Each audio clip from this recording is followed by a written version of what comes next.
prop. Starting sequence now. Clear on the left. December 12, 1944. 08 and 47 hours. Lechfeld Airfield, Bavaria. Hans Verner's hands don't shake as he signs the flight log. They should.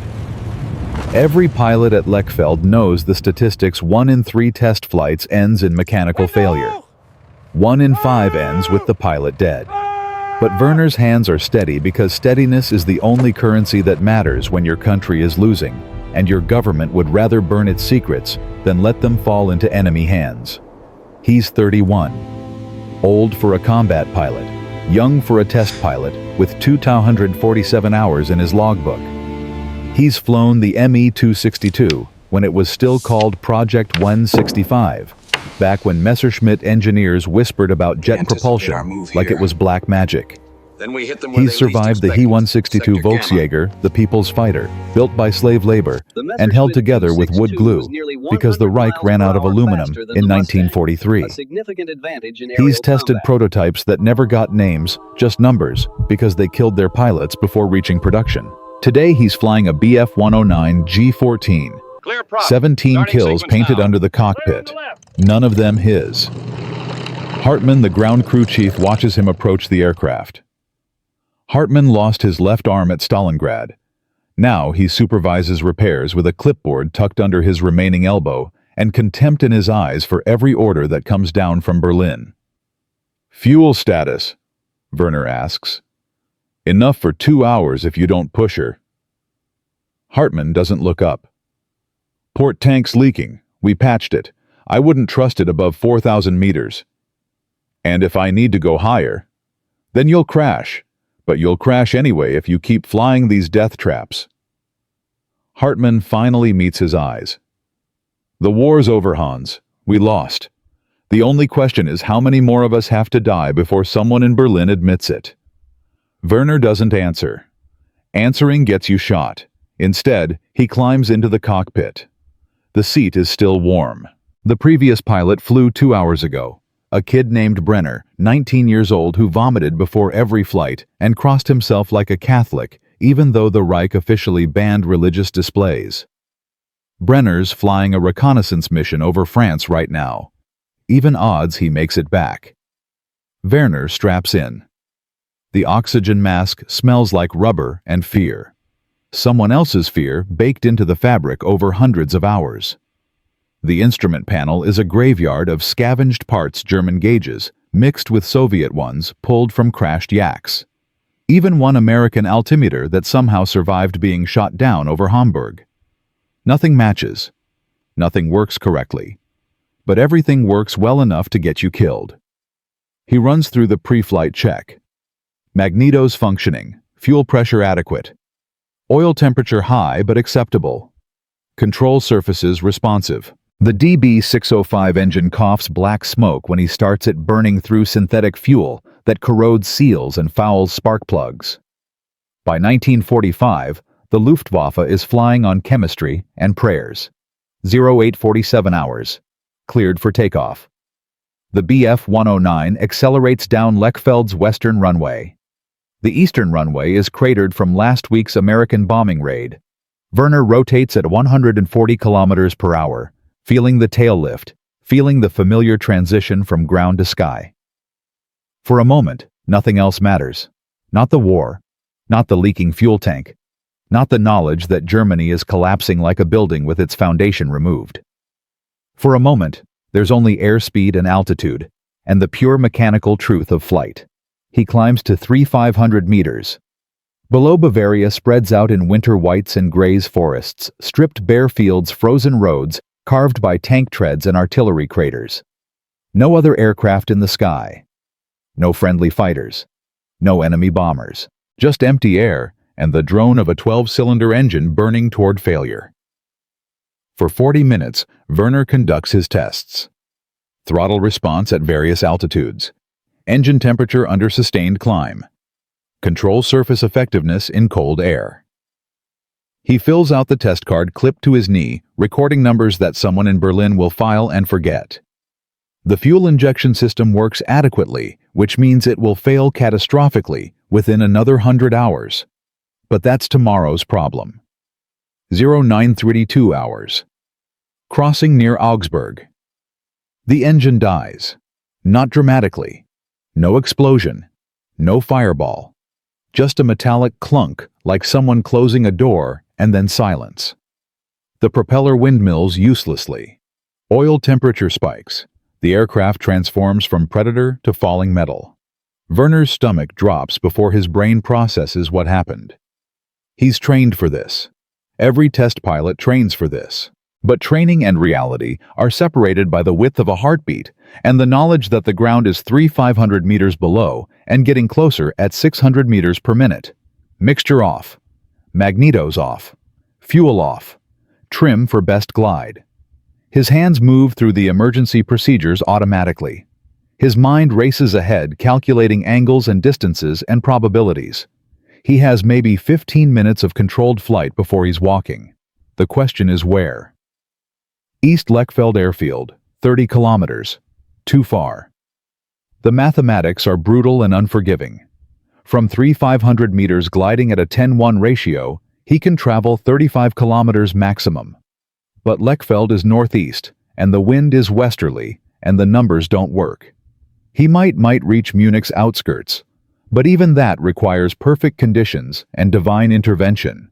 And Werner stopped believing in divine intervention around the time he watched the Gestapo shoot 3 engineers for defeatist talk. West American lines. Advancing daily. Unmarked. Lethal if you land wrong, imprisoned if you land right. Werner thinks about the Me-262 he watched burn near the Swiss border.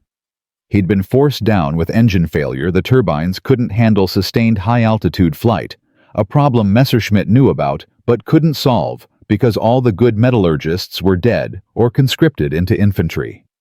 The Wehrmacht sent a recovery team. Not to retrieve Werner. To destroy the aircraft. He stood in a farmhouse and watched German soldiers pour gasoline over a perfectly repairable jet fighter and set it ablaze because the Reich valued its secrets more than its pilots. He thinks about Hartmann's missing arm. About Brenner vomiting before flights. About 17 dead pilots whose kills he's been flying with. He thinks I will not die for a regime that burns its own aircraft to hide its failures. 0947 hours. 200 meters altitude. Werner banks west. The decision is made before conscious thought catches up. His hand moves the stick left his feet, work the rudder, and suddenly he's gliding toward enemy territory with an absolutely clarity that feels like the first honest choice he's made in 5 years. The landscape below shifts.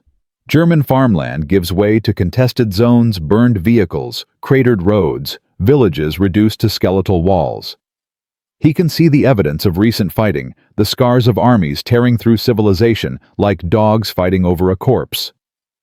At 800 meters, he spots what he needs. American armor moving north along a highway. Sherman tanks, half-track supply trucks marked with white stars.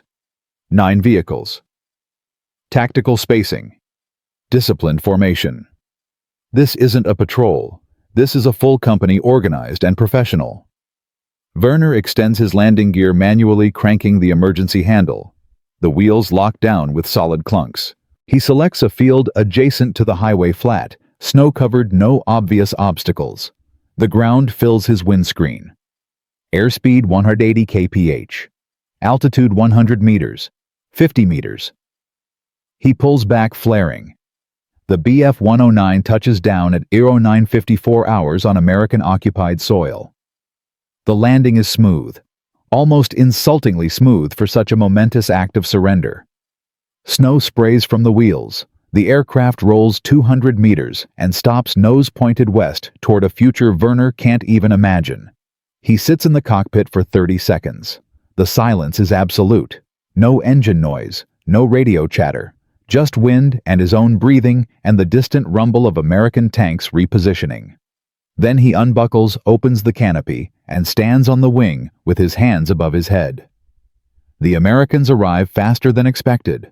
3 soldiers approach on foot, weapons raised but not aimed directly. They wear winter camouflage and move with casual confidence, men far from the front lines, men who aren't expecting trouble.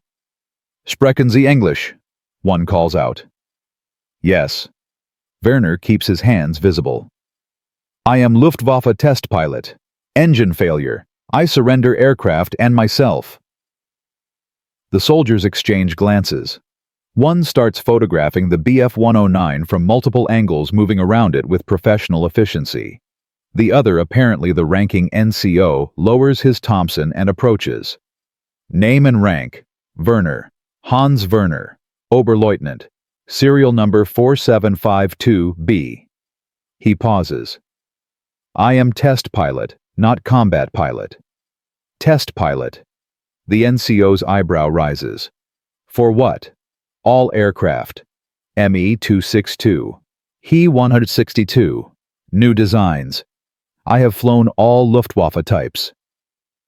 Something changes in the NCO's expression. Suspicion shifts to interest. He slings his weapon. Don't move. Don't touch anything. You're about to have a very long conversation. Within an hour, Werner is sitting in a heated tent at a forward operations base drinking American coffee that tastes like burnt motor oil and answering questions from a captain whose German is adequate but uninspired. The interrogation is polite, almost collegial. They ask about his aircraft's capabilities, its weaknesses, maintenance requirements. They ask about other aircraft he's flown. They ask if the Me-262 is as fast as intelligence suggests. Werner answers truthfully. There's no point in deception. The war is over for him. Has been over since the moment he banked west. Germany will lose. The only question is how many more pilots die before the inevitable conclusion. At 18:30 hours, a jeep arrives. Two officers emerge. One is a full Colonel Air Corps insignia on his uniform-weathered face of someone who's spent years in cockpits. The other is a major with intelligence branch markings and calculating eyes that evaluate Werner like he's an aircraft being considered for purchase. The colonel speaks first in fluent German with a Berlin accent. Herr Werner, I'm Colonel Douglas. This is Major Kemp. We've verified your identity through captured records. You're not exaggerating your experience. If anything, you're understating it. Werner sets down his coffee cup and waits. You've logged more hours on advanced German aircraft than possibly any pilot alive, Douglas continues, which creates an unusual opportunity. I am listening. We're very interested in understanding Luftwaffe aircraft from a pilot's perspective, not engineering analysis, actual flight characteristics, handling, performance, tactical applications. Werner nods slowly. You wish detailed descriptions? No, Major Kemp interrupts. We want you to fly our aircraft and tell us how they compare. The tent falls silent except for distant generators. Werner stares at them, certain he's misunderstood the English. You want I should fly American aircraft? Exactly, Douglas confirms. Under controlled conditions. Constant supervision. Wright Field in Ohio. You'd help us understand tactical advantages and disadvantages our pilots face against Luftwaffe equipment. This is not standard for prisoners. You're correct. This is not standard at all, which is why it requires your voluntary cooperation and your word as an officer that you won't attempt escape or sabotage. Werner looks down at his hands. Pilot's hands. Scarred from throttles and control sticks. Calloused from thousands of hours manipulating machinery designed to kill. Hands that might never fly again if he refuses this impossible offer. If I agree, he asks carefully, what happens after Major Kemp exchanges a glance with Douglas? That depends on many factors. How the war concludes, what you choose to do with the knowledge you gain. But I can tell you this, pilots who help us understand the air war don't end up in standard POW camps. It's not a promise, barely even a suggestion. But Werner has survived 5 years of war by reading subtext beneath official statements. The Americans are offering him something his own nation never provided: value for knowledge, not for dying. I will cooperate, Werner says. On my word as a pilot. Douglas extends his hand. Verner shakes it, feeling the surreal absurdity enemy officers, concluding a deal that would get him executed if the Gestapo ever learned. The transport north begins the next morning. Verner rides in a covered truck, guarded but not shackled, watching Germany recede through canvas flaps. They cross into France, then to a port where a military transport waits. The ocean crossing takes 8 days through winter storms. January 4th, 1945. Wright Field, Ohio. The base sprawls across thousands of acres. Hangars housing captured enemy aircraft and experimental prototypes that look like they arrived from the future. Security is absolute. But what strikes Verner most isn't security or technology. It's abundance. Parts are plentiful. Fuel is unlimited. Mechanics work with proper tools, not improvised solutions. Aircraft are maintained to standards that would be considered excessive luxury in Germany. This isn't a nation losing a war. This is a nation that hasn't even begun to strain.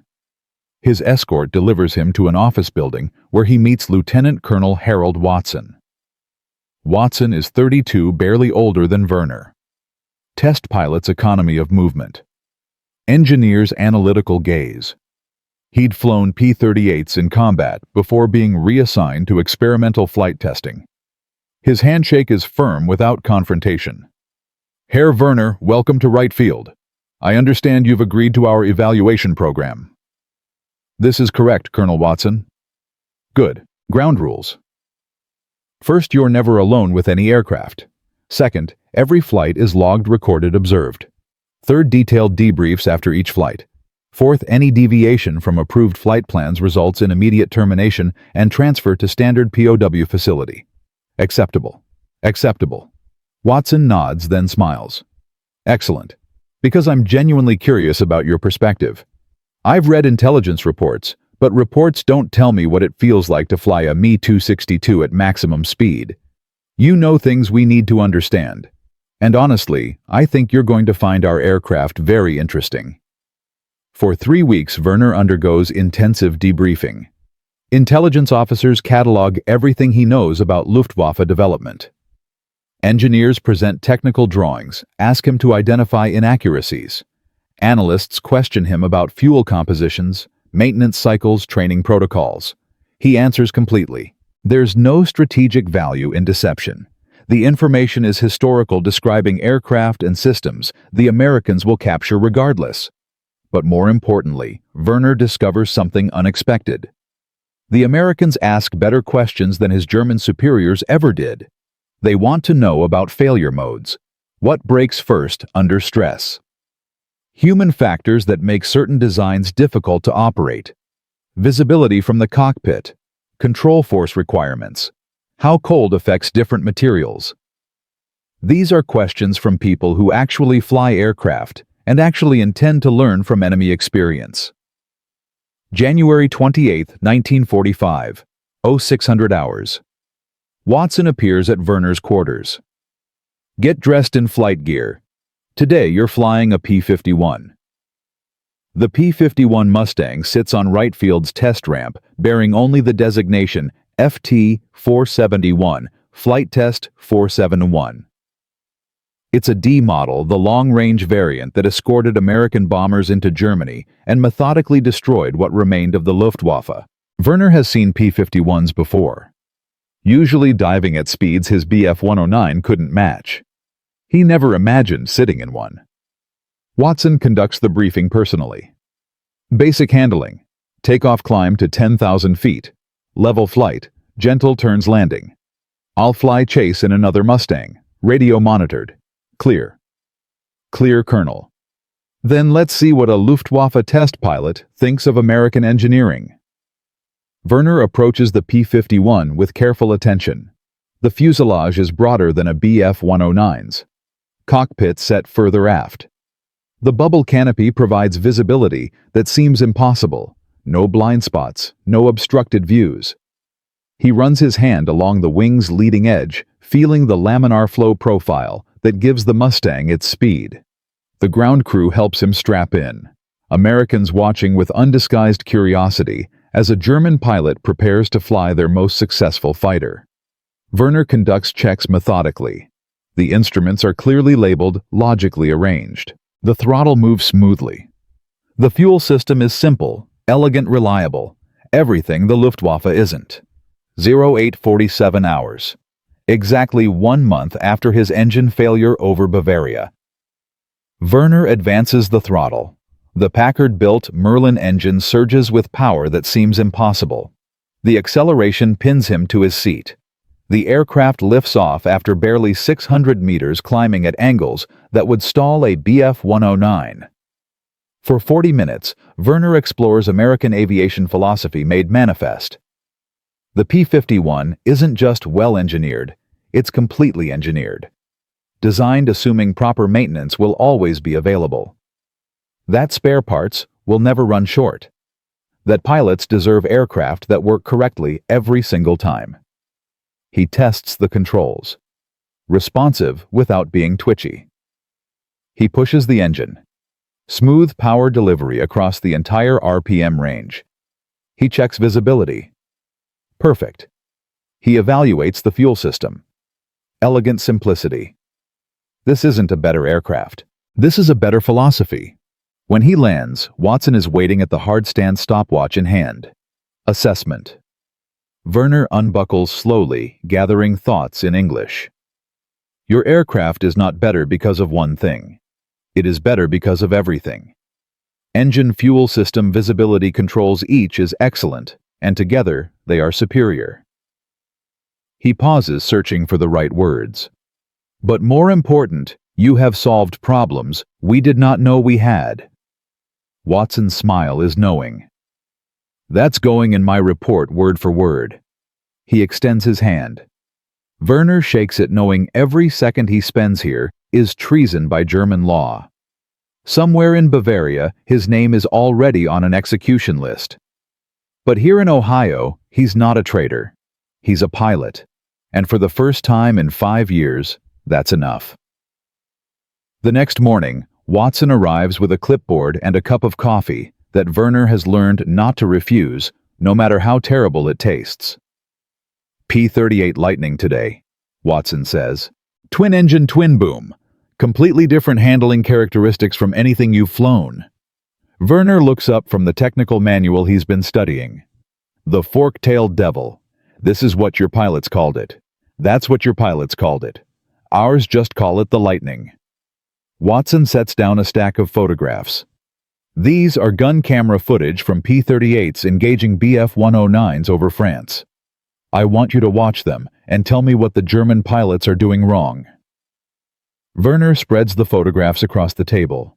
Each one captures the final seconds of a Luftwaffe aircraft smoke, trailing control surfaces damaged the moment before death. He recognizes the tactical errors immediately. Predictable evasion patterns. Failure to exploit the Bf-109's superior roll rate. Over-reliance on dive speed when the American aircraft could simply outturn them. They are flying like it is 1940. Verner says quietly. Like they still have fuel for training. Like they still have experienced instructors teaching proper tactics. And do they? No. By 1943, we were sending pilots into combat with 40 hours of flight time. The Americans they faced had 200 hours.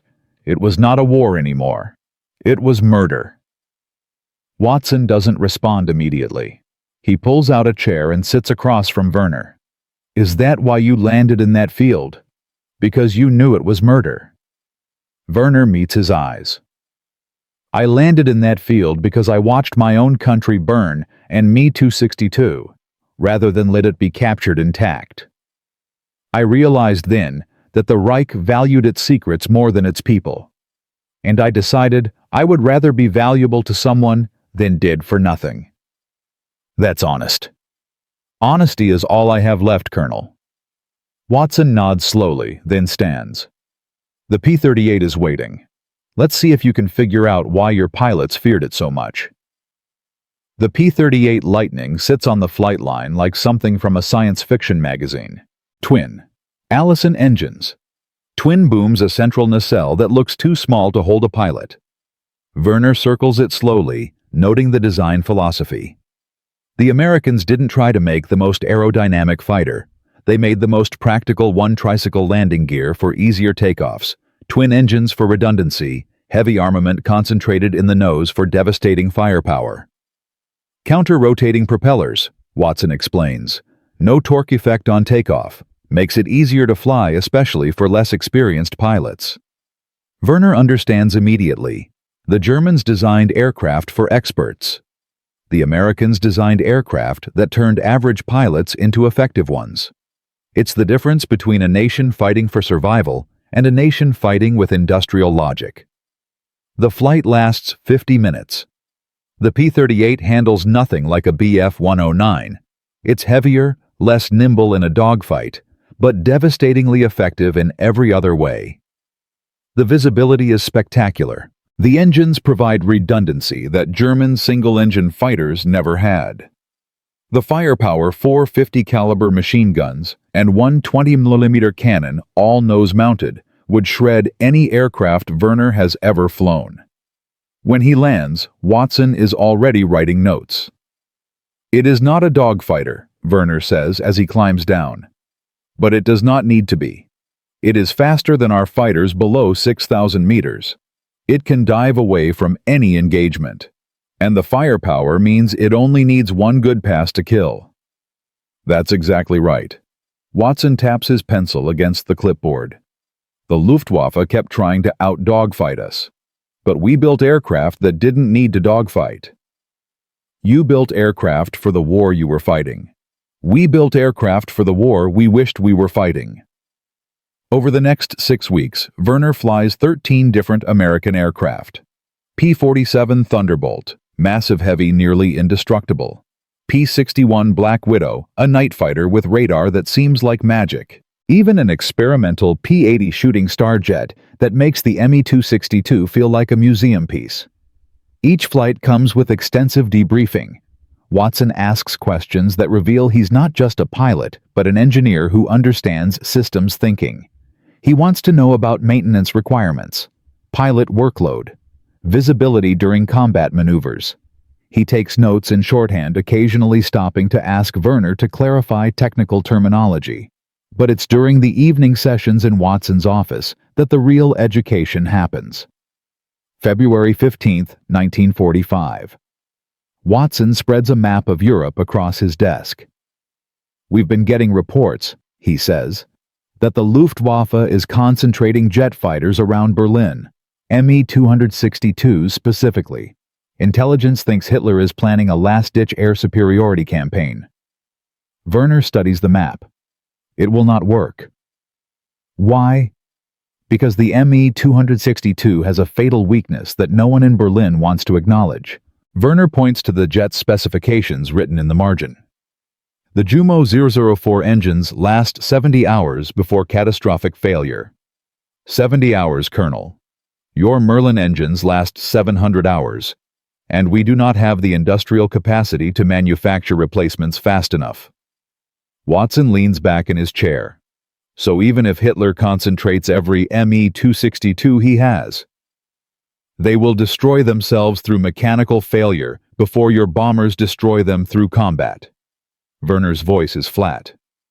This is what I tried to tell the engineers at Messerschmitt in 1944. They told me I was being defeatist. 2 weeks later, the Gestapo arrested 3 engineers for undermining morale. I stopped giving recommendations after that. Jesus. No, not Jesus, just bureaucracy and terror. Verner looks up from the map. Your country has many advantages, Colonel. But the greatest is this: your engineers can tell the truth without being executed.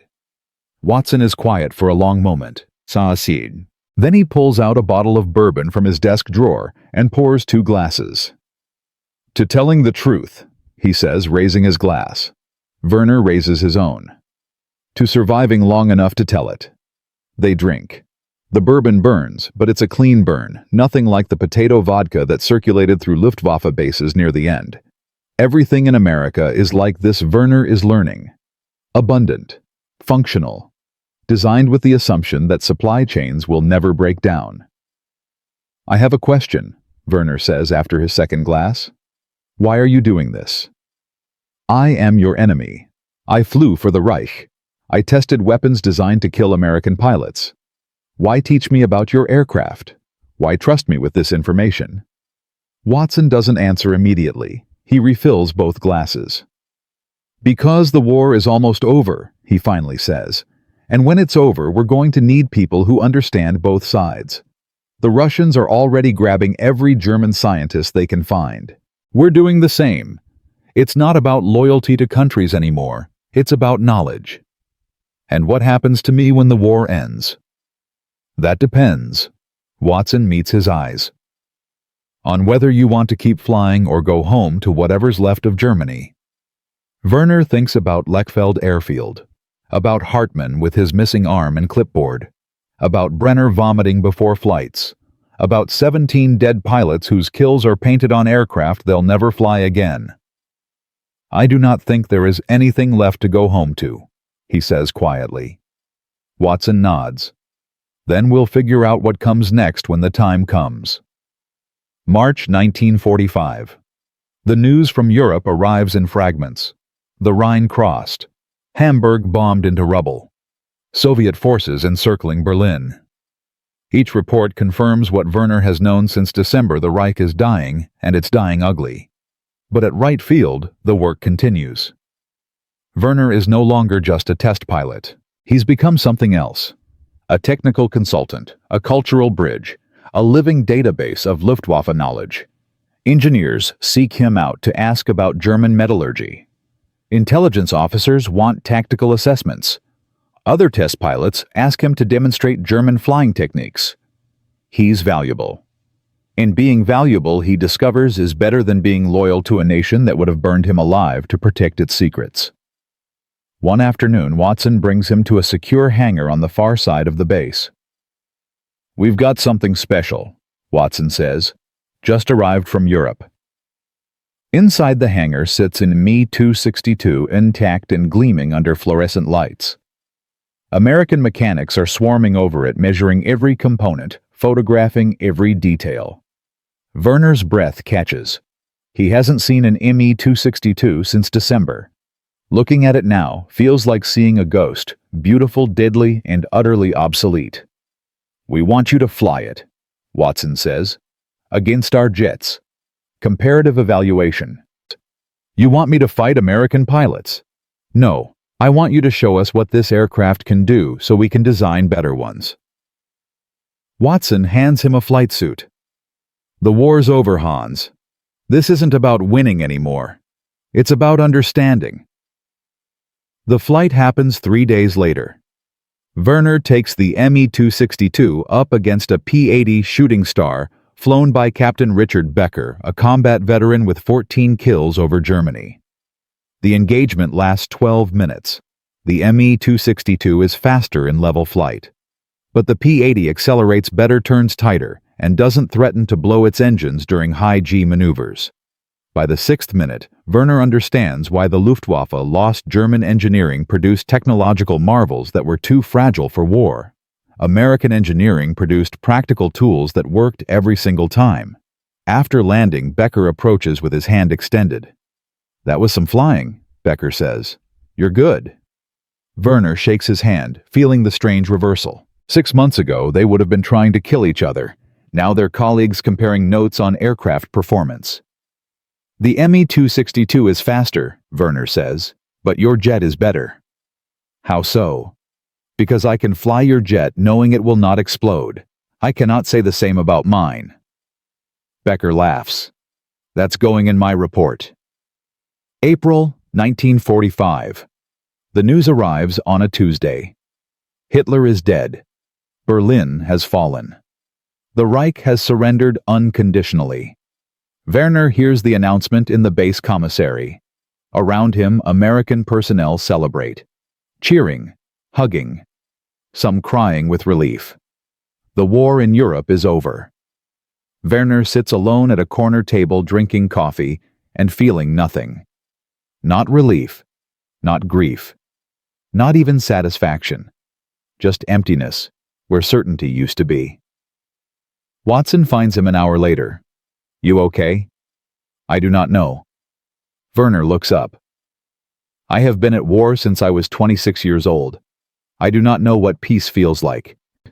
Watson pulls out a chair and sits. None of us do. But we'll figure it out. What happens to me now, I am no longer an enemy combatant. But I am not American. I have no country to return to. That's what I came to talk to you about. Watson slides a folder across the table. We're offering you a position. Civil test pilot working under contract with the Army Air Forces. You'd continue evaluating captured German aircraft and helping us understand Soviet aviation doctrine. Verner opens the folder.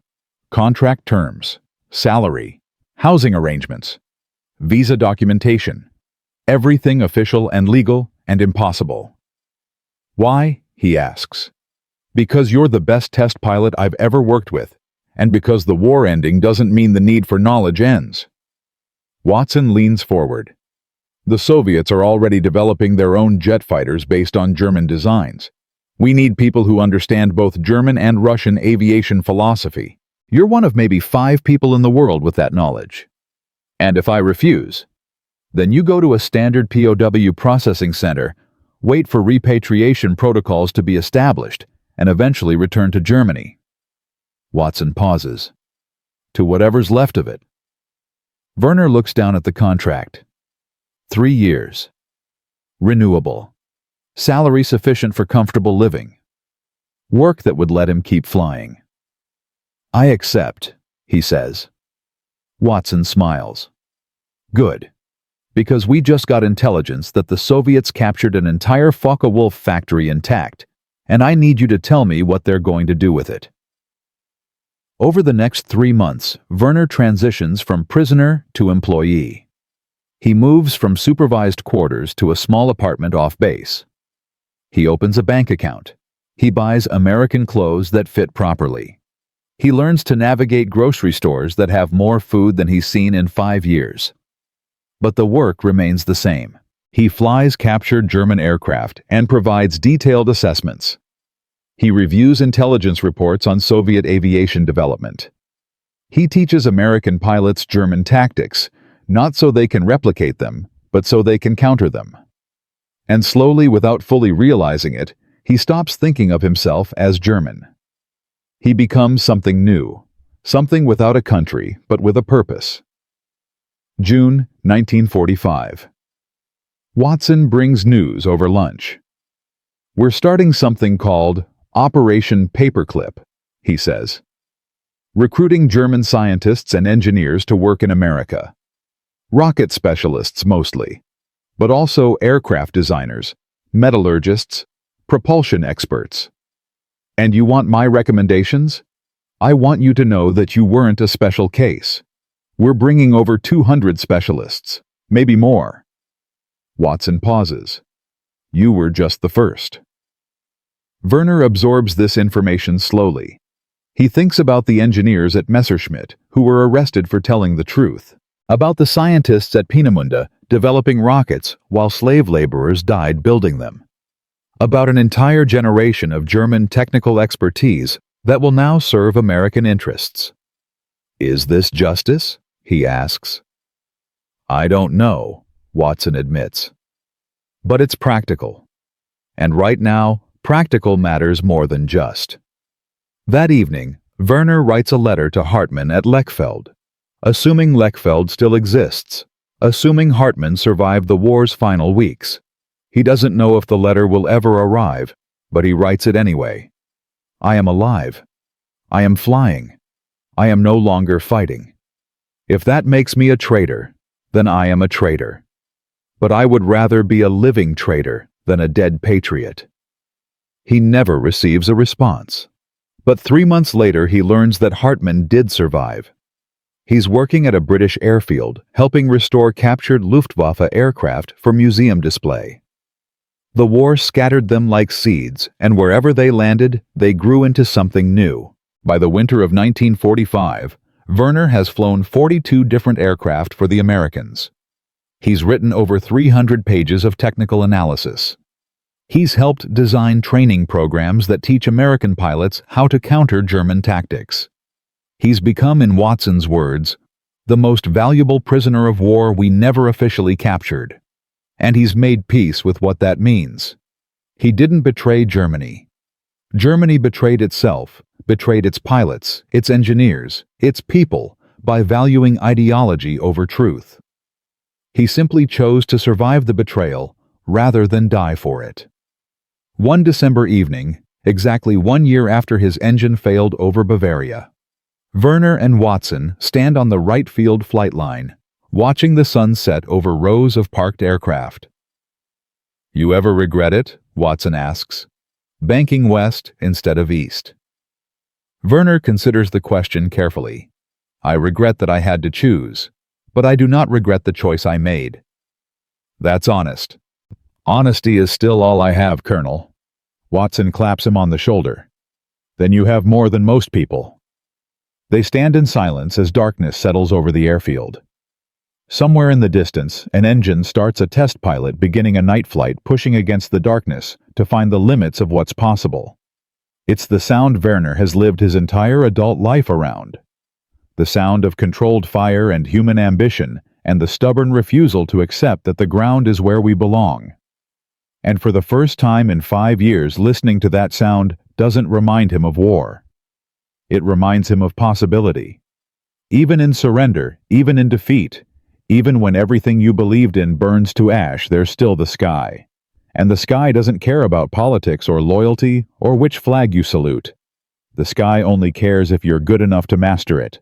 Verner has spent his life trying to be good enough, and now finally someone values that skill for what it is rather than which nation it serves. That's not betrayal. That's survival. And survival, he's learning, is its own kind of victory. January 1946. The snow falls heavy over right field, covering the runways in white, that reminds Verner too much of Bavaria. He's been in America for exactly 1 year now, and the nightmares have finally started. They come at 3 in the morning, always the same. He's back in the Bf-109 engine, dead, falling toward Earth. But when he looks down, the field below isn't occupied by American tanks. It's covered in bodies, thousands of them, arranged in rows like aircraft on a flight line.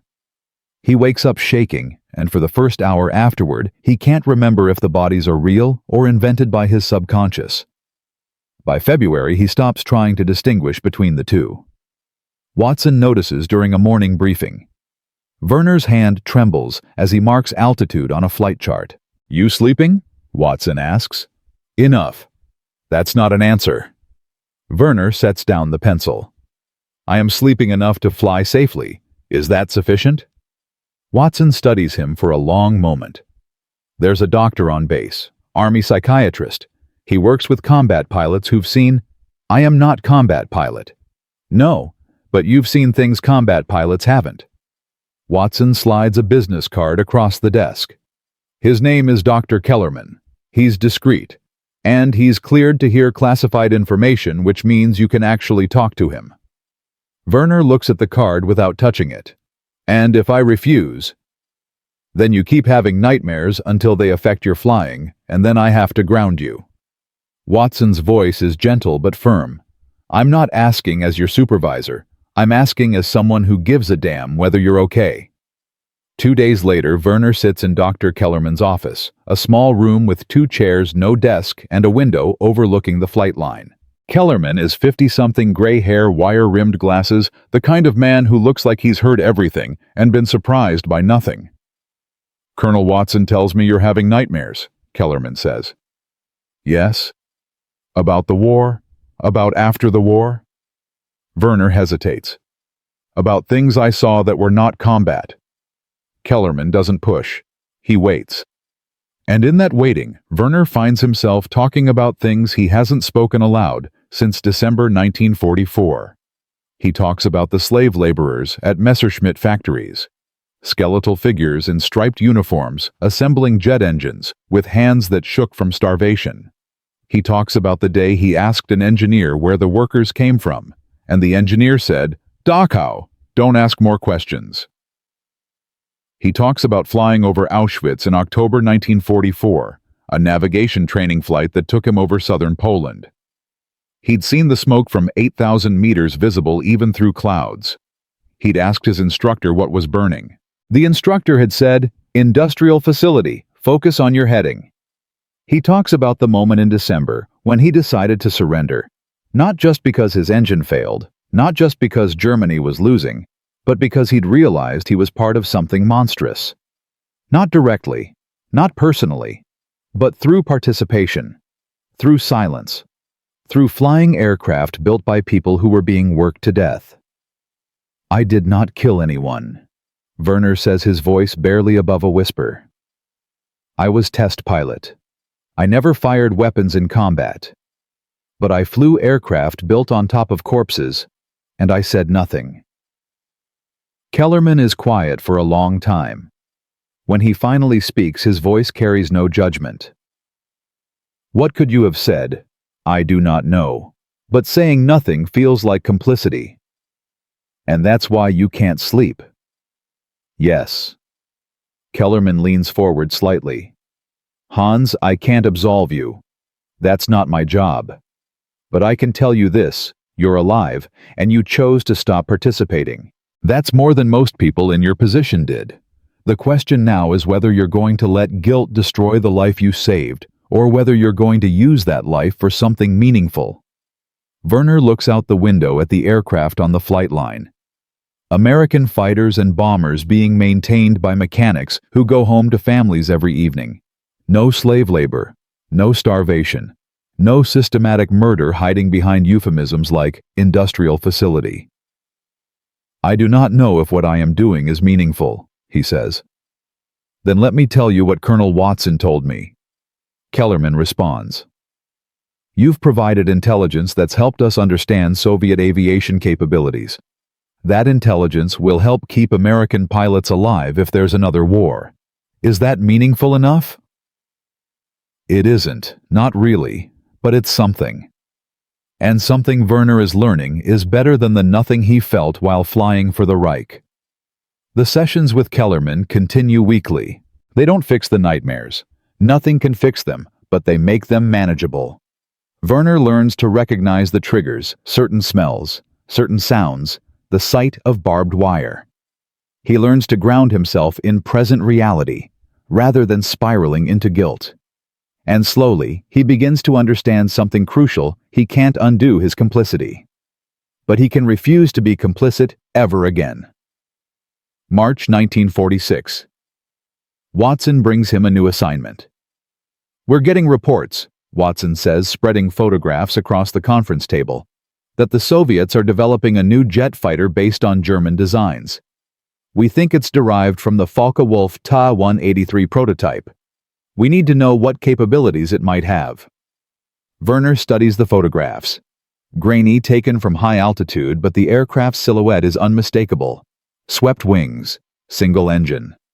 The design philosophy is pure Kurt tank, aggressive, elegant, probably impossible to manufacture at scale. "The Ta-183 never flew," Verner says.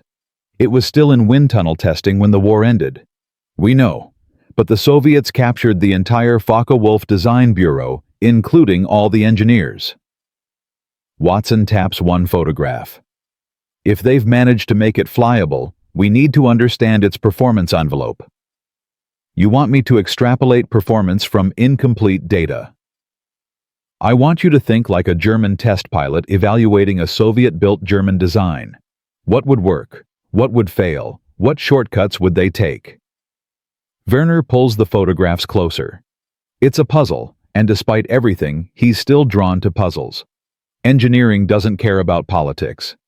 Aerodynamics don't recognize national boundaries. An aircraft either flies or it doesn't, and the physics are universal. He spends 3 weeks analyzing the TA-183 design documents that American forces captured in Germany. He consults with wind tunnel engineers. He builds scale models and tests them in Wright Field's aerodynamic facility. And gradually, he constructs a profile of what the Soviet version might be capable of. The report he delivers to Watson is 47 pages long, technical, and precise. But the conclusion is simple. The aircraft will be fast and maneuverable, but plagued by the same engine reliability issues that destroyed the Me-262 program. The Soviets inherited German innovation, but they also inherited German problems. "This is excellent work," Watson says after reading it. "But I need to ask you something. How does it feel analyzing aircraft for the side that defeated your country?" Verner considers the question carefully. Germany was not defeated. Germany defeated itself. I am simply helping to ensure that the knowledge survives, even though the regime did not. That's a convenient rationalization. Yes, but it is also true. Watson nods slowly. Fair enough. That evening, Verner receives a letter. It's been forwarded through 3 different military postal systems, and the envelope is battered and stained. But the return address makes his hands shake, Lechfeld, Germany. From Hartmann. He opens it in his apartment, sitting at the small kitchen table, and reads by lamplight. Hans, I do not know if this letter will reach you. I do not even know if you are alive.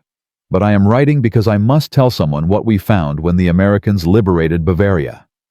Dachau was 12 kilometers from Lechfeld. 12 kilometers. We flew over it every day. We saw the smoke. We told ourselves it was industrial production. It was not industrial production. The Americans forced us to tour it after liberation. Made us see what had been there all along. Made us understand what we had chosen not to know. I cannot describe what I saw. I will not describe it. But I will tell you this. I am grateful that you surrendered when you did. I am grateful that you stopped participating before the end. I do not know if what you are doing in America is redemption, but it is better than what I am doing here, which is living 12 kilometers from a place I should have known about and didn't. If you can forgive yourself, I hope you will, because I cannot forgive myself, and I would not wish this feeling on anyone. Hartmann Verner reads the letter 3 times. Then he folds it carefully and places it in the drawer where he keeps his flight logs from Germany. Evidence.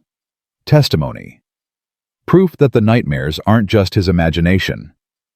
The next day, he asks Watson for permission to make a statement for the official record. What kind of statement? Watson asks. About what I saw during the war. About the slave labor at Messerschmitt. About Auschwitz. Verner's voice is steady. I have been told that there are tribunals happening in Nuremberg.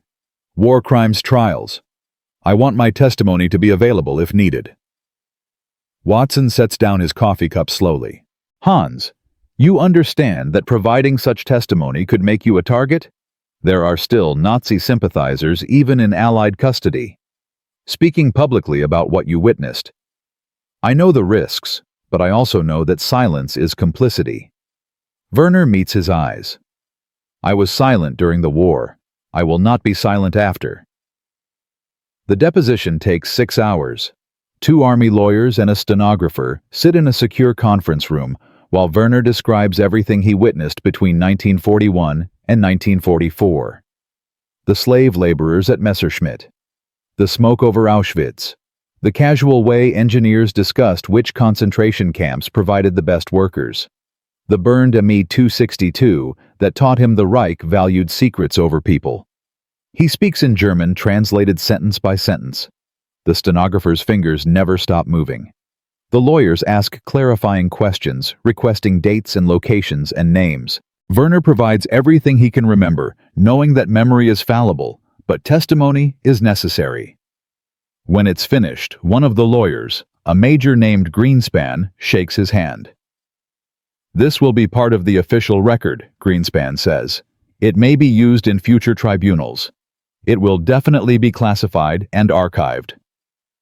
Will it matter? Verner asks. I don't know, Greenspan admits. But it's the truth, and the truth always matters eventually. April 1946.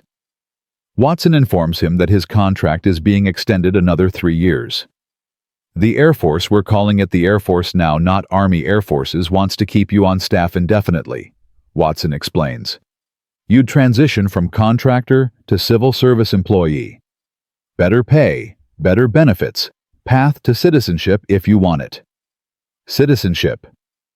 American citizenship. It's part of the paperclip program. Specialists who prove valuable can apply after 5 years of service. Watson slides the paperwork across his desk. You'd have to renounce German citizenship, swear an oath to the Constitution, the whole process. But it's an option. Verner looks at the forms. Name, date of birth, country of origin. A bureaucratic transformation from enemy alien to American citizen accomplished through signatures and stamps. I will consider it, he says. That night he dreams again. But this time, the dream is different. He's still in the Bf 109, still falling. But when he looks down, the field below isn't covered in bodies. It's just a field. Snow-covered. Empty. Waiting. He wakes up at dawn and makes his decision. May 1946. In Dr. Kellerman's office, Verner talks about the future for the first time instead of the past. I am going to accept American citizenship, he says, when I am eligible. What changed your mind? I realize that being German means carrying responsibility for what Germany did. And I cannot carry that responsibility while also building a new life. Verner pauses. So, I will be American instead, and I will carry different responsibilities. That's not redemption, Kellerman warns gently. Changing citizenship doesn't erase what happened. I know, but it allows me to move forward instead of only looking backward. Verner looks out the window at the flight line. I cannot undo my silence, but I can refuse to be silent about what I know now, and I can use my knowledge to serve a country that does not build aircraft on top of corpses. Is that enough? No, but it is something, and something is better than nothing. Kellerman smiles for the first time in their sessions. That's the sanest thing anyone's said to me all month. By summer, Verner's role at Wright Field has evolved beyond test pilot. He's become a consultant on Soviet aviation, a lecturer on German engineering philosophy, a bridge between American present and German past. He teaches classes on jet propulsion theory. He reviews technical reports from occupied Germany. He helps interview other German specialists being brought to America under Operation Paperclip. One of those specialists is Dr. Wilhelm Messner, a propulsion engineer who worked at BMW developing jet engines. Verner sits in on his initial interview. Messner is 45, gray-haired, nervous. He answers questions about turbine blade metallurgy and combustion chamber design. His knowledge is encyclopedic. His morality is absent. During a break, Verner asks him directly, "Did you know about the slave labor?" Messner's face closes off. "I was an engineer. I designed engines. What happened in the factories was not my concern." "But you knew." "Everyone knew." Messner's voice drops. "But what could we do?" "Speak out and be sent to Dachau ourselves. We had families. We had careers. We did what we had to do to survive."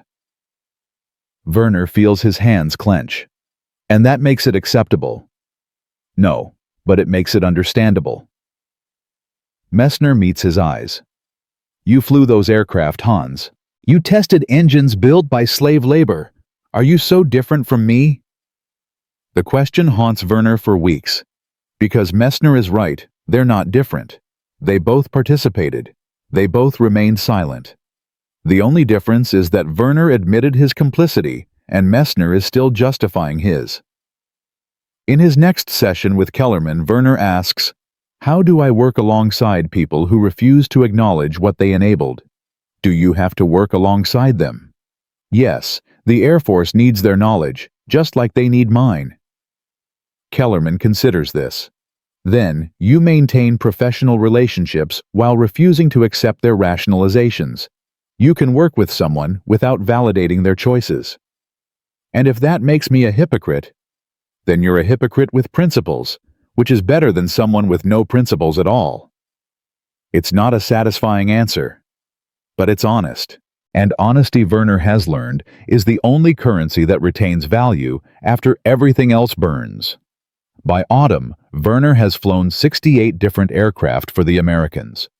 He's written over 500 pages of technical analysis. He's provided testimony that will sit in classified archives for decades. He's begun the process of becoming Americans slowly transforming from enemy to immigrant. One October evening, Watson finds him on the flight line watching the sunset. "You've been here almost 2 years," Watson says. "Ever regret it?" Verner thinks about Hartman's letter, about the bodies he didn't see but knew were there, about the Me-262 burning to protect secrets that should have been exposed, about the choice he made in December 1944 to bank west instead of east. "I regret that the choice was necessary," he finally says, "but I do not regret the choice itself." That's honest. Honesty is all I have left.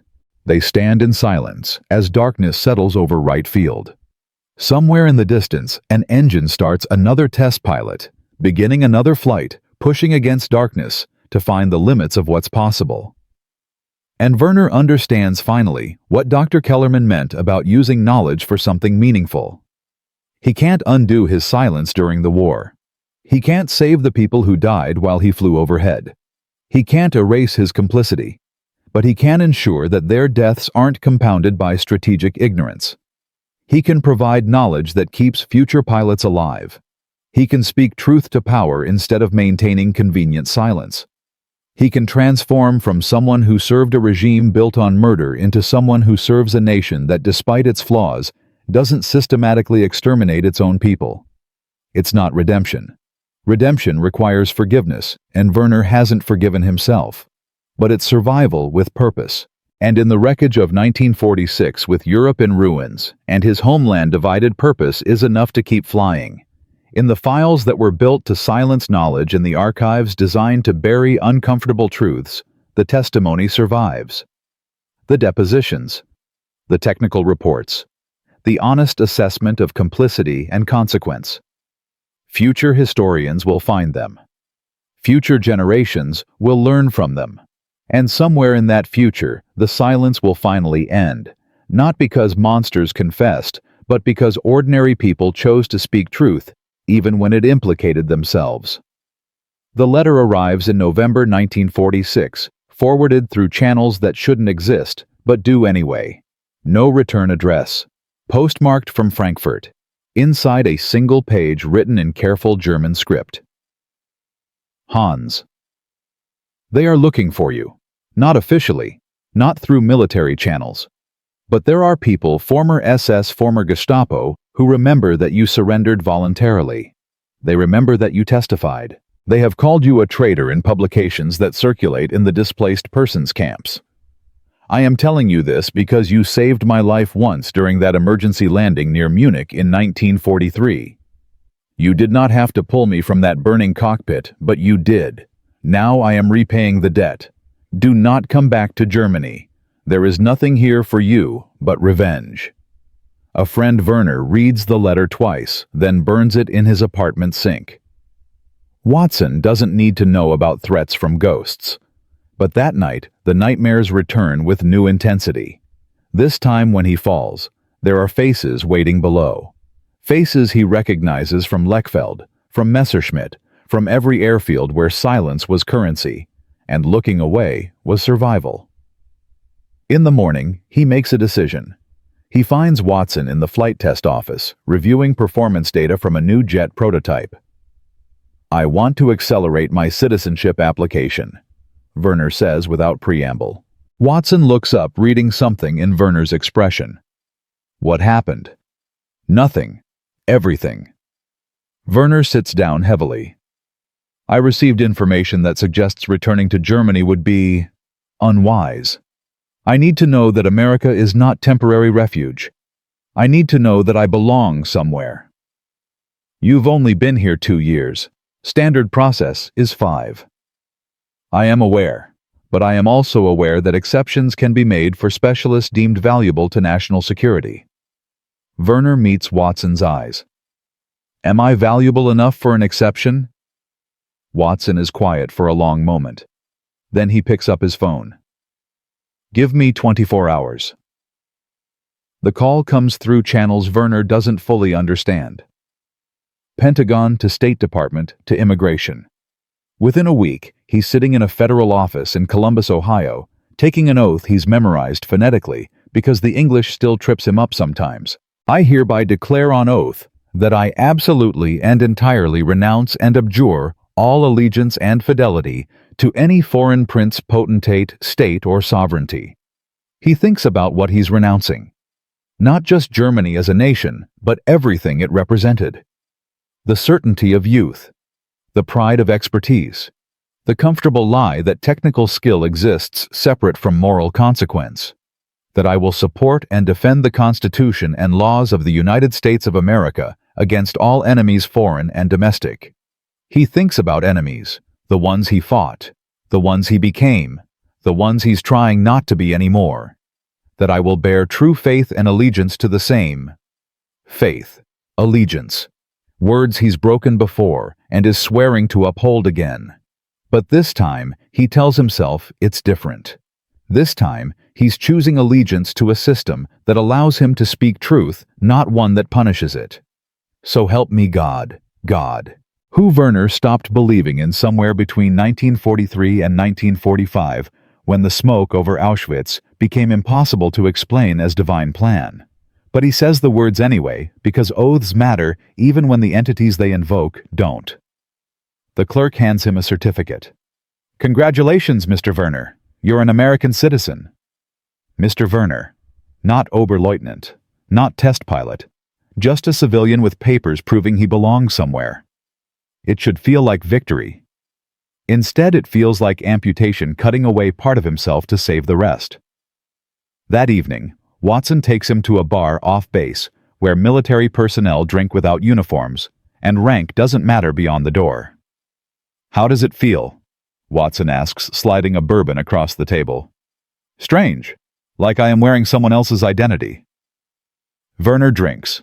The burn is familiar now, American. I keep expecting someone to revoke it, to say there was a mistake and I must return to being enemy alien. That's not going to happen.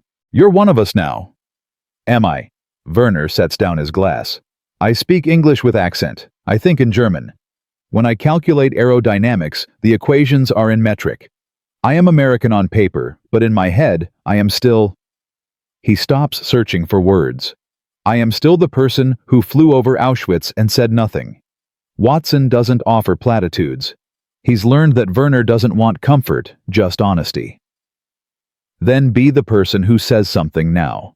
You've given testimony. You've provided knowledge. You've refused to protect secrets that should have been exposed. That's not redemption, but it's something. Something, Verner echoes. Yes, always something. Never enough, but something. They drink in silence. Around them, other men laugh and argue and tell stories. Normal people with normal guilts, not the kind that wake you at 3 a.m., wondering how many people died so you could fly slightly faster aircraft. December 1946. Verner receives clearance to work on a new project analyzing Soviet aviation capabilities based on intelligence gathered from occupied Germany. The work requires him to review documents captured from Luftwaffe headquarters, including files he helped create.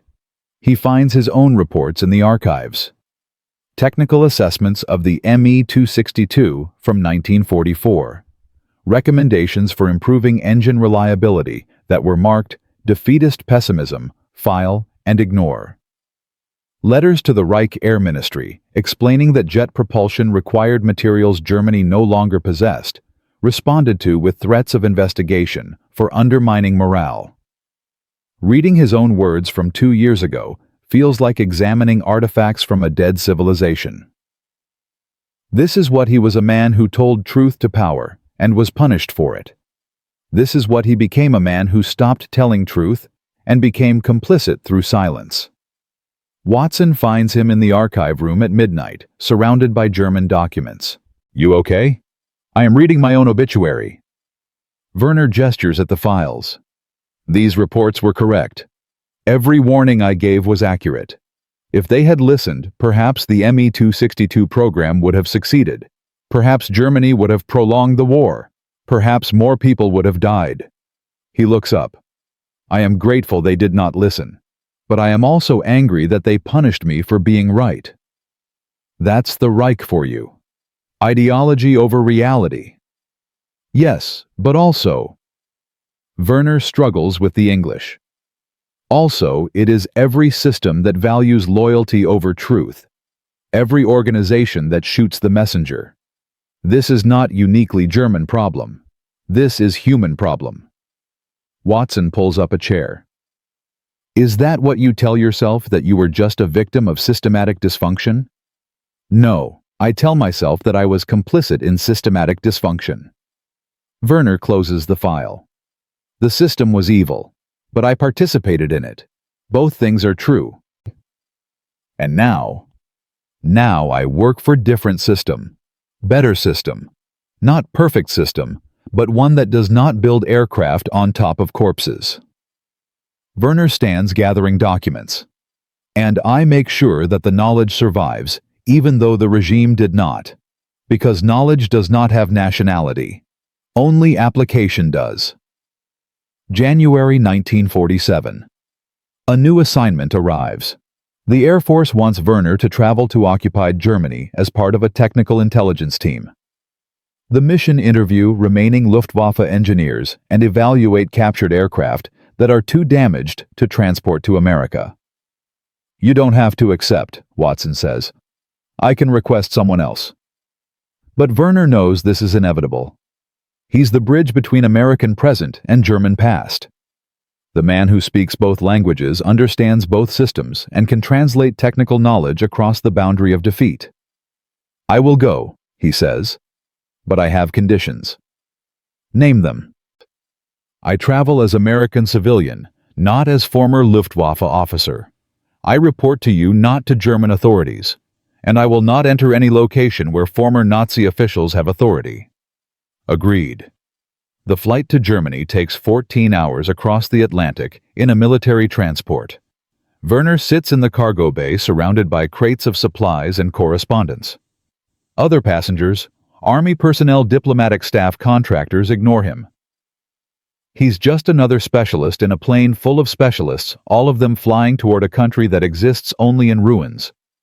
They land at Rhine-Main Air Base in Frankfurt. February 1947. 2 years since Germany surrendered. The city beyond the airfield is skeletal. Buildings reduced to facades, rubble cleared into neat piles. People moving through streets like ghosts, heads down, eyes avoiding contact.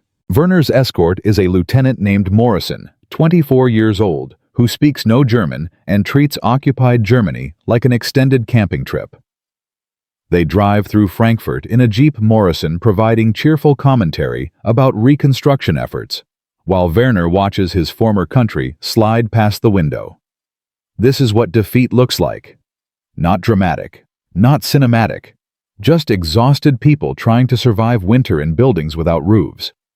Their first destination is Oberursel, where American intelligence has established an interrogation center in a former Luftwaffe facility. The irony isn't lost on Verner. He's returning to a German military base as an American employee interviewing Germans who served the same regime he did. The first engineer they interview is Dr. Friedrich Clausen, former chief designer at Junkers. He's 58, gaunt, wearing a civilian suit that's been mended so many times the original fabric is barely visible. Morrison conducts the interview in English, with Verner translating. But after 10 minutes, Verner realizes Clausen is giving carefully sanitized answers, technical truth, with moral evasion. Dr. Clausen, Verner says in German, dropping the translation pretense. I am Hans Verner. I was test pilot at Lechfeld. I flew the aircraft you designed, and I need you to stop lying about what you knew. Clausen's face goes pale. I am not lying. I provided technical information. You provided information about aerodynamics and propulsion, but you have not mentioned the slave labor at your factories. You have not mentioned that workers were dying while building your aircraft. Verner leans forward. I am not asking for confession. I am asking for truth, because I was also complicit, and I am trying to understand how we all participated in something monstrous. The room is silent except for Morrison's confused, "What's going on?" Clausen's hands shake. What do you want me to say? That I knew, Everyone knew. But what was I supposed to do? Refuse to work and be sent to the camps myself? Speak out and condemn my family? His voice rises. I did what I had to do to survive. We all did. And that makes it acceptable? No, but it makes it understandable. Clausen's eyes are hollow. You surrendered, Hans. You saved yourself. The rest of us did not have that option. We stayed and we participated and we watched people die, and now you come here with your American citizenship and your moral clarity and you judge us. But where is the difference? You flew the aircraft. I designed them. We are both complicit. Verner translates the conversation for Morrison, who listens with growing discomfort. Jesus, Morrison mutters. This is above my pay grade. They interview 6 more engineers over the next week. Each conversation follows the same pattern: technical truth wrapped in moral evasion. Everyone knew. No one could speak. Survival required participation. The Reich made monsters of ordinary men by making monstrosity the price of existence. And Verner understands with crystalline clarity why he can't come back to Germany. Not because of threats from former SS, but because staying here means drowning in collective guilt that has no resolution, only endless justification. On the 8th day, they visit Dachau. Verner didn't request this. Morrison's commanding officer added it to the itinerary, believing that technical personnel should understand the context of their work. The phrase makes Verner want to vomit, but he doesn't protest. The camp is empty now, converted into a displaced persons facility. But the infrastructure remains. The barracks, the crematorium, the roll call square where prisoners stood for hours in winter cold, while guards decided who lived another day. Morrison walks through with clinical detachment, reading from an information sheet prepared by Army intelligence. Opened in 1933. Initially for political prisoners, expanded during the war, estimated 200,000 prisoners total, over 40,000 deaths documented, actual number likely higher. Verner stands in the roll call square and does the mathematics automatically. Dachau to Lechfeld, 12 kilometers. Flight time at cruising speed, 3 minutes. He flew over this place hundreds of times. Saw the smoke. Told himself it was industrial production. You okay? Morrison asks. No. Verner's voice is flat. I am 12 kilometers from where I tested aircraft for 5 years. I flew over this place. I saw the smoke. I did nothing. You didn't know. I knew enough. Everyone knew enough. Verner turns to face Morrison. This is what Clausen meant. This is what all of them mean when they say, what could we do? We could have known. We chose not to. Morrison doesn't respond. What response is adequate? They stand in silence while cold wind cuts across the empty square. That evening, Verner writes a letter to Dr. Kellerman. Not for response, just for confession. I have seen Dachau. I understand now that my nightmares were not imagination, but incomplete memory. The bodies I dream about falling toward, they were real. They were here. And I flew over them for years telling myself I did not know. Clausen asked where the difference is between his complicity and mine. I told him I chose to stop participating. But the truth is, I only stopped because my engine failed. If that DB-605 had kept running, would I have surrendered? Or would I have returned to Lechfeld and continued testing aircraft built by slave labor? I do not know. And not knowing is worse than knowing. I would have continued.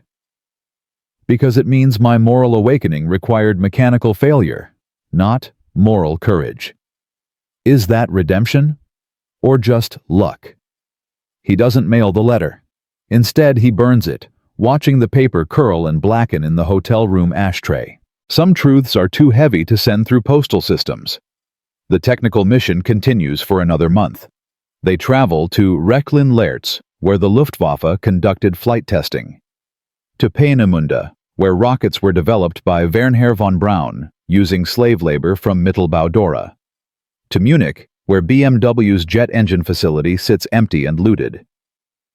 At each location, Verner provides technical assessment while carrying the weight of moral knowledge. The aircraft were innovative. The factories were graveyards. Both facts are true simultaneously. In March, they returned to Frankfurt for final debriefing.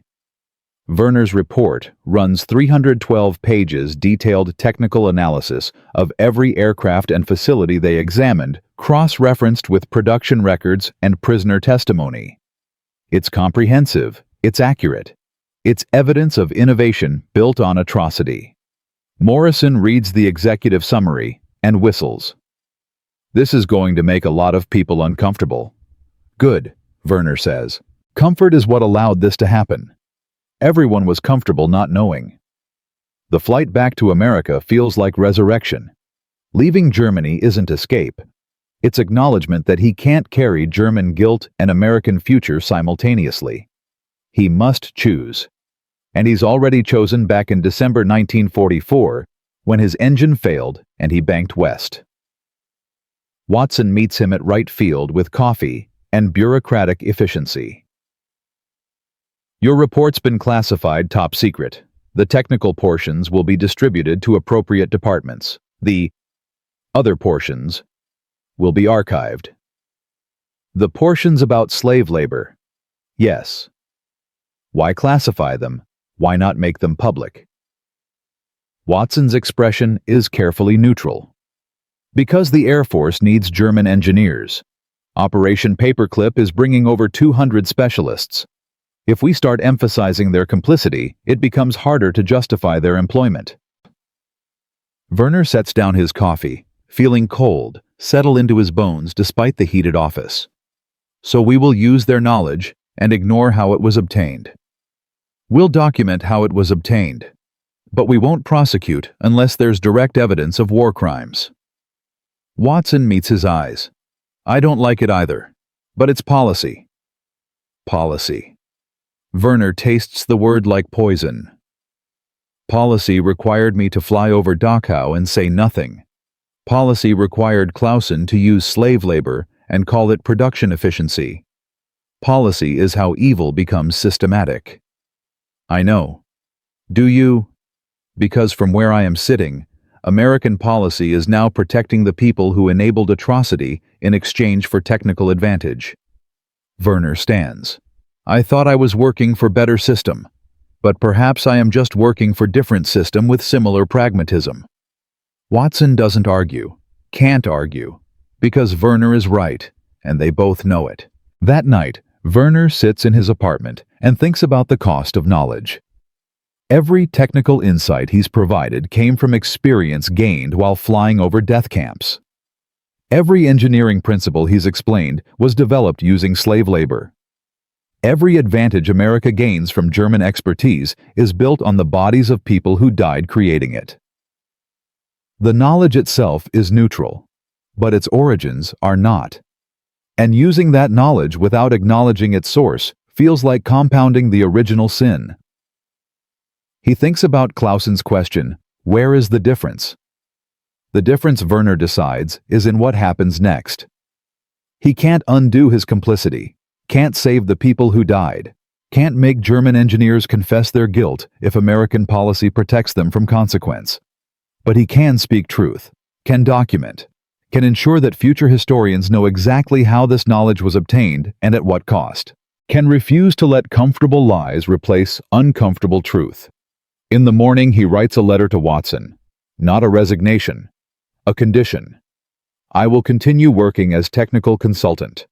But I will not remain silent about the origins of German aviation knowledge. If the Air Force classifies my testimony about slave labor, I will seek other venues to provide it. I will speak to historians, to journalists, to anyone who will document how innovation was built on atrocity. You can fire me for this. You can revoke my security clearance. But you cannot make me complicit through silence again. I already made that choice once, and it cost me the right to sleep without nightmares. I am American now, and I will behave like American, loudly insisting on uncomfortable truths, even when policy prefers comfortable lies. He delivers the letter personally. Watson reads it without expression, then looks up. You're going to make your career very difficult. I am aware. And you're okay with that? No.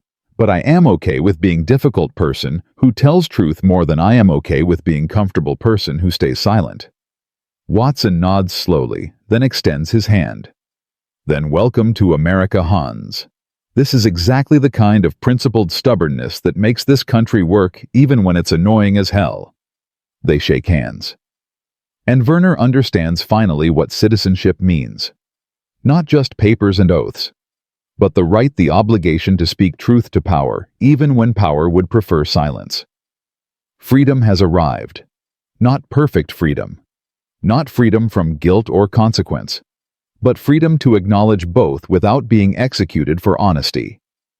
It's too late for the thousands who died while he flew overhead, too late for the engineers who participated and justified, too late for the comfortable lie that technical skill exists separate from moral choice.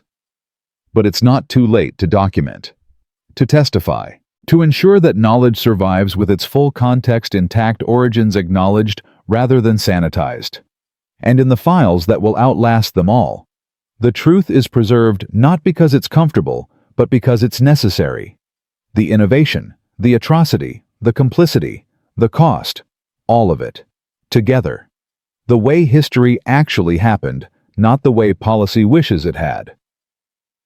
Watson's response comes not through official channels, but over drinks at the same off-base bar where they celebrated Verner's citizenship. The brass read your letter, Watson says, setting down 2 bourbons. There was a lot of shouting. Some talk about revoking your clearance. One colonel suggested you be shipped back to Germany as culturally incompatible with American interests. Verner drinks. The bourbon doesn't taste like victory. And General Stratton, he runs the Technical Intelligence Division, said something that shut everyone up. Watson pauses. He said if we punish people for insisting on historical accuracy, we're no better than the regime we just defeated. The German stays. His testimony stays.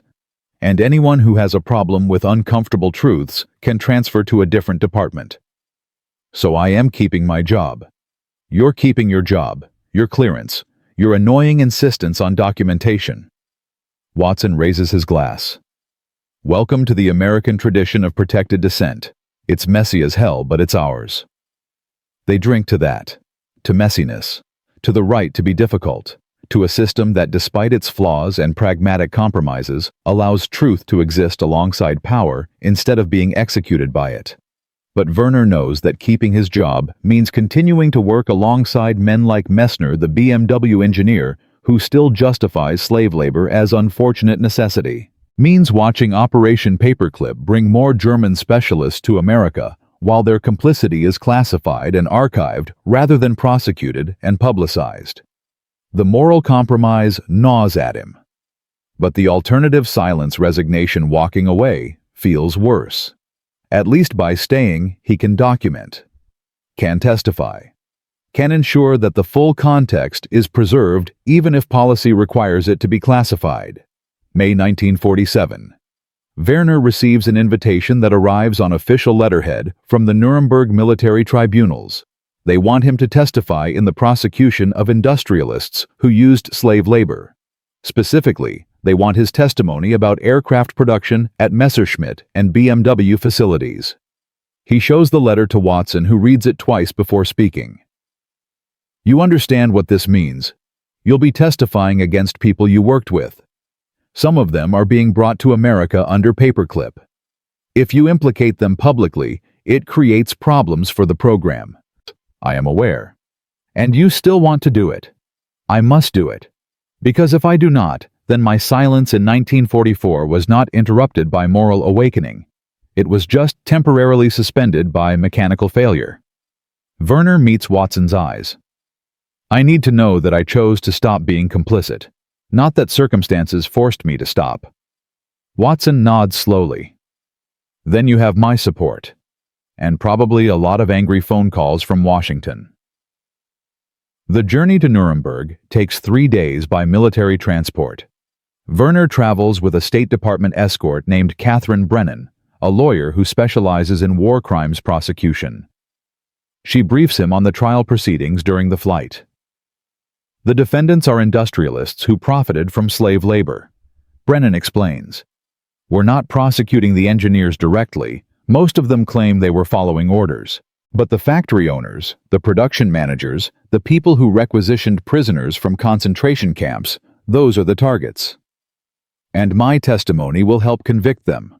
Your testimony will establish that technical personnel knew about the slave labor and that the aircraft they produced were dependent on it. Brennan's voice is precise legal. You're not testifying about guilt. You're testifying about knowledge, that everyone knew and everyone participated anyway. Nuremberg in May 1947 is a city trying to forget what it was.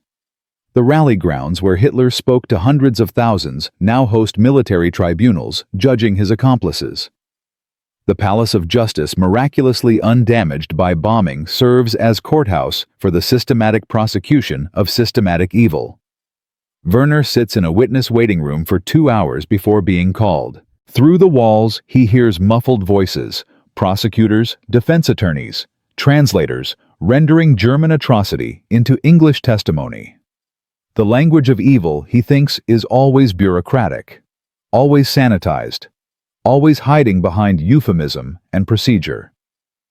When they call his name, he walks into a courtroom filled with the formal machinery of justice. Judges in robes, lawyers at tables, defendants in the dock, middle-aged men in suits who look like accountants, not architects of murder. The prosecutor is an American major named Donnelly. He establishes Verner's credentials: first, Luftwaffe test pilot, 247 hours of flight time experience with all major German aircraft types. Then he begins the real questions. Mr. Verner, during your time at Lechfeld Airfield and Messerschmitt facilities, did you observe prisoners being used as labor? Yes. Can you describe what you observed? Verner looks at the defendants. One of them, a man named Hartung, who managed production at a Messerschmitt factory, stares back with undisguised contempt. Verner recognizes him. They met in 1943 when Verner complained about aircraft quality issues. Hartung had said, "The workers are doing their best with available materials." He never mentioned that the workers were starving prisoners from Dachau. I observed prisoners in striped uniforms assembling aircraft components. Verner testifies in German, translated sentence by sentence. They were malnourished. Many appeared ill. Guards supervised with weapons. This was at multiple facilities between 1941 and 1944. Did you report these observations to anyone? I mentioned them to an engineer in 1943. He told me not to ask questions. Verner pauses.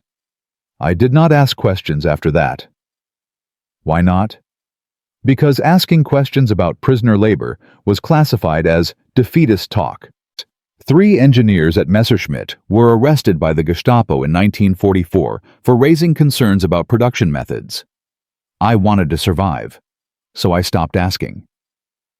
The courtroom is silent. Even the defendants seem to understand what Verner is confessing, not just their guilt, but his own. He's not here as innocent witness. He's here as participant who chose to stop participating. Donnelly continues. In your professional opinion, as a test pilot, were the aircraft you flew dependent on prisoner labor for their production? Yes. By 1943, the Luftwaffe could not maintain production without concentration camp labor. The regular workforce had been conscripted into military service. Prisoners replaced them. Without prisoners, there would have been no aircraft. And did technical personnel like yourself, pilots, engineers, designers, know this? Everyone knew. Verner looks directly at Hartung. Some acknowledged it privately. Some justified it as necessary. Some, like me, said nothing because saying something was dangerous, but everyone knew. The defense attorney, a German named Sievers, cross-examines with predictable strategy. Mr. Verner, you testified that speaking out was dangerous. Were the defendants not also in danger if they refused to use prisoner labor? Perhaps. Then how can you judge them for doing what you yourself did, remaining silent to survive? Verner considers the question. It's the same one Clausen asked, The same one Messner implied, the same one that haunts him at 3 a.m. when the nightmares come. I cannot judge them for remaining silent, he finally says. I can only testify that they knew what they were participating in. What they did with that knowledge, whether they felt guilt, whether they tried to resist, whether they justified it as necessity, that is for this court to determine. I am here only to confirm that the knowledge existed, that we all knew, and that none of us can claim ignorance as defense. It's not the answer Sievers wanted, but it's honest, and honesty is all Verner has to offer. The testimony lasts 6 hours across 2 days. Other witnesses follow survivors' liberation soldiers, allied investigators. The evidence accumulates like sediment, layer after layer of documented atrocity. By the end, the verdict is foregone. Several defendants receive prison sentences. 2 receive death sentences that will later be commuted. None of them express remorse. Hartung specifically makes a statement before sentencing that crystallizes everything Verner has been struggling to articulate. I did what was necessary for Germany, Hartung says. I used the resources available to maintain production during wartime. If those resources included prison labor, that was the decision of higher authorities. I was a manager, not a policymaker. I followed orders and fulfilled my duty to the nation. The judges deliberate for 17 minutes before sentencing him to 12 years imprisonment. Afterward, Brennan finds Verner in the Palace of Justice hallway. That was good testimony, she says. Honest, difficult, exactly what we needed. Did it matter? Verner asks. Will any of this matter? I don't know, but it's documented now, the knowledge, the complicity, the systematic nature of it. She pauses. That's what justice is in cases like this, not punishment that fits the crime, because no punishment can but documentation that prevents the crime from being forgotten or denied. Verner thinks about that as he walks out of the Palace of Justice into Nuremberg Spring. Documentation as justice. Memory as resistance. The truth preserved even when convenient lies would be more comfortable. It's not enough, but it's something. The return flight to America takes 4 days due to weather delays.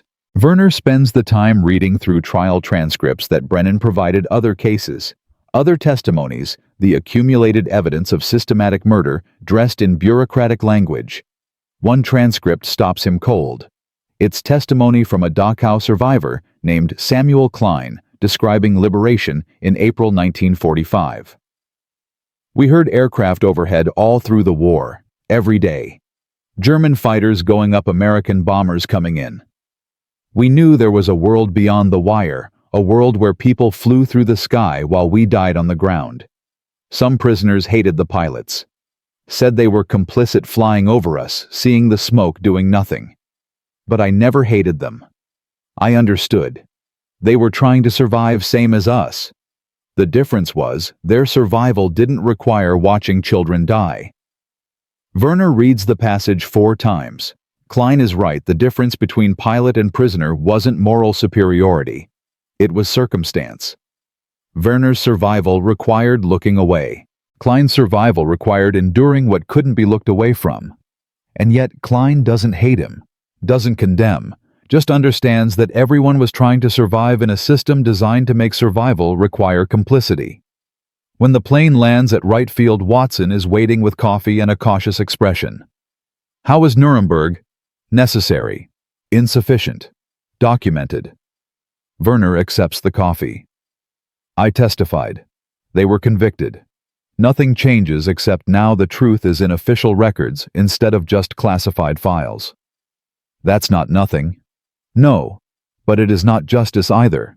Just accountability, which is better than silence, but worse than prevention. They drive back to the base in Watson's car through Ohio farmland that looks nothing like Bavaria, but reminds Verner of it anyway. Every landscape is haunted when you carry the right ghosts. Over the next 2 years, Verner continues his work at Wright Field, testing aircraft, analyzing Soviet aviation developments, providing technical consultation to engineers who increasingly forget that he was ever Luftwaffe, ever enemy, ever anything except colleague. His role evolves. He's no longer just test pilot or technical consultant. He becomes an educator teaching courses on comparative aviation engineering at the Air Force Institute of Technology. His lectures are popular not because he makes German engineering seem superior, but because he explains why it failed, despite its innovations. The Me-262 was faster than any Allied fighter, he tells a classroom of young officers in 1949. But speed does not win wars. Reliability wins wars. Maintainability wins wars. Industrial capacity wins wars. The Me-262 required specialized tools, rare materials, and expert mechanics. The P-51 required standard tools, common materials, and adequate mechanics. Which one do you think won? A student raises his hand. But if Germany had more resources, then Germany would have lost 6 months later instead of when it did. Verner interrupts. Because the fundamental problem was not resources. It was philosophy. German engineering optimized for individual performance. American engineering optimized for system performance. In total war systems, defeat individuals every time. The lectures become part of Air Force curriculum. Verner's insights, purchased through years of flying for a losing side shape how a generation of American pilots understand the relationship between technology and strategy. But the teaching isn't redemption. It's documentation, ensuring that the lessons survive even if the people who learn them die. In 1950, Verner receives a letter from Germany. It's from Hartmann, not the Nuremberg defendant, but the Lechfeld crew chief with one arm and a clipboard. The one who survived the war and wrote that first warning letter about Dachau. Hans, I am writing because I read in a newspaper that you testified at Nuremberg. The article called you a traitor. I want you to know that you are not a traitor. You are the only honest man I served with during the entire war. I am working now at a technical college in Munich, teaching aircraft maintenance. I tell my students what I should have told myself in 1943, technical skill without moral judgment is not expertise. It is complicity. Some students understand, some do not. But I keep teaching, same as you keep testifying, because what else can we do except try to ensure the next generation knows what we learned too late. Thank you for having the courage I did not have. Thank you for surrendering when the rest of us kept flying. Hartmann Verner folds the letter carefully and places it in a drawer with his other documents. Evidence. Testimony. The accumulated proof that knowledge existed, that choices were made, that silence was never innocence. That evening, he writes a response. Not a letter to mail, but a statement for his own records, the kind of testimony that will sit in archives long after he's dead. I am asked sometimes if I regret surrendering, if I regret testifying, if I regret speaking uncomfortable truths about complicity and choice. I do not regret these things, but I regret that they were necessary. I regret that my moral awakening required engine failure rather than moral courage. I regret every flight I made over Dachau, every aircraft I tested that was built by prisoners, every moment I chose personal survival over collective responsibility. But regret without action is just self-indulgence. So I testify, I teach, I document. I ensure that the truth survives in archives and classrooms and official records, even when policy would prefer comfortable lies. This is not redemption. Redemption requires forgiveness, and I have not forgiven myself. This is something smaller. The refusal to compound original sin with continued silence. The insistence that knowledge has consequences, and that those consequences must be acknowledged rather than classified. I flew for Germany. I surrendered to America. I testified at Nuremberg. And through all of it, I learned one truth that transcends nationality: the sky belongs to no one. It doesn't care about flags or ideologies or which side of history you happen to occupy. The sky only cares if you're honest about what you see from it. And I saw smoke rising from Dachau for years before I admitted what I was looking at.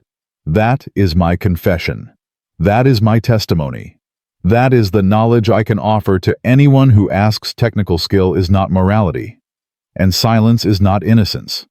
And the difference between complicity and courage is often just one decision made when your engine fails and you must choose which direction to glide. I chose West. I chose testimony. I chose uncomfortable truth over comfortable lies. And I will die someday knowing that I was complicit, that I survived through luck rather than virtue, that my redemption is incomplete and probably impossible. But I will also die knowing that I documented the truth, that I testified, despite consequences, that I refused to let knowledge be sanitized or complicity be forgotten. That is not enough. But it is something. And in the end, something is all any of us can offer. He files the statement with his other documents. Future historians will find it. Future generations will judge it. And somewhere in that future, the full accounting will finally be possible. Not justice, which requires the dead to be resurrected, but accountability, which requires the living to remember. The years pass. The Cold War intensifies.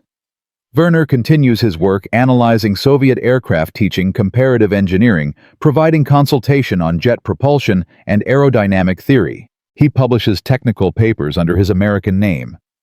He becomes gradually just another aviation expert, his German past acknowledged, but not defining his Luftwaffe service a biographical footnote rather than disqualifying fact. In 1955, Watson retires from active duty and joins a civilian aerospace company.